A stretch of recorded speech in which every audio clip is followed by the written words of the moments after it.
Hello बच्चों, चलिए प्रश्न को समझते हैं। प्रश्न दिया हुआ है, नीचे पिगमेंट के मिश्रण के लिए विकसित क्रोमेटोग्राफ को दिया गया है। तो आओ बच्चों, सबसे पहले समझते हैं कि किस प्रकार क्या दिया हुआ है।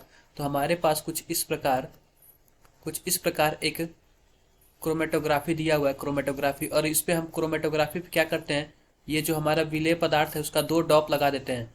और दो डॉप लगा के इसको क्या करते हैं, किसी विलायक में रख देते हैं। जब विलायक में रखते हैं तो क्या करता है कि जो विलायक धीरे धीरे ऊपर बढ़ता है तो यहाँ पे जो सबसे ज़्यादा पीक होती है, जो सबसे ज़्यादा लाइन होती है, वो विलायक विलायक की होती है।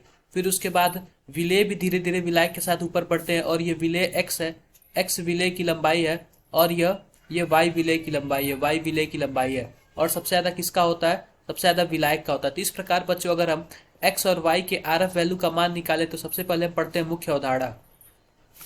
मुख्य अवधारणा।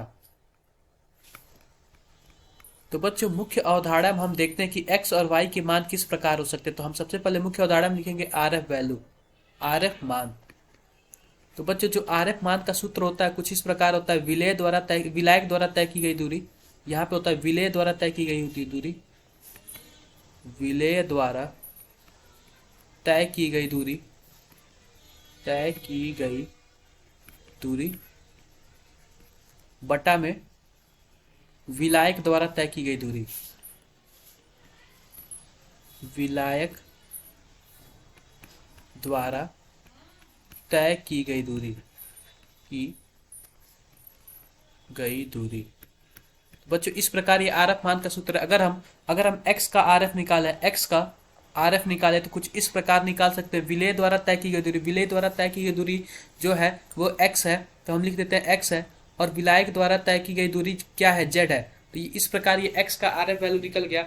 और बात करें वाई का आर एफ वैल्यू का, तो हम कुछ इस प्रकार निकालते हैं वाई का आर एफ वैल्यू का, यानी कि विलेय द्वारा तय की गई दूरी, वाई कितना दूरी तय किया है, वाई दूरी तय किया गया है।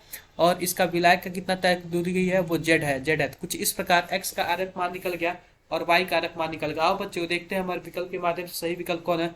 तो विकल्प पहला दिया हुआ है एक्स बाई जेड और वाई बाई जेड, यह बिल्कुल सही है, बिल्कुल सही है। बात करें विकल्प दूसरे की, तो एक्स बाई वाई दिया है, जबकि वाई हमारा विलायक होना चाहिए और वाई यहाँ पे विलायक नहीं होती, यह गलत है।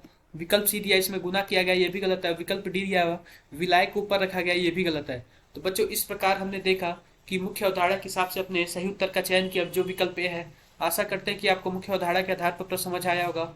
धन्यवाद।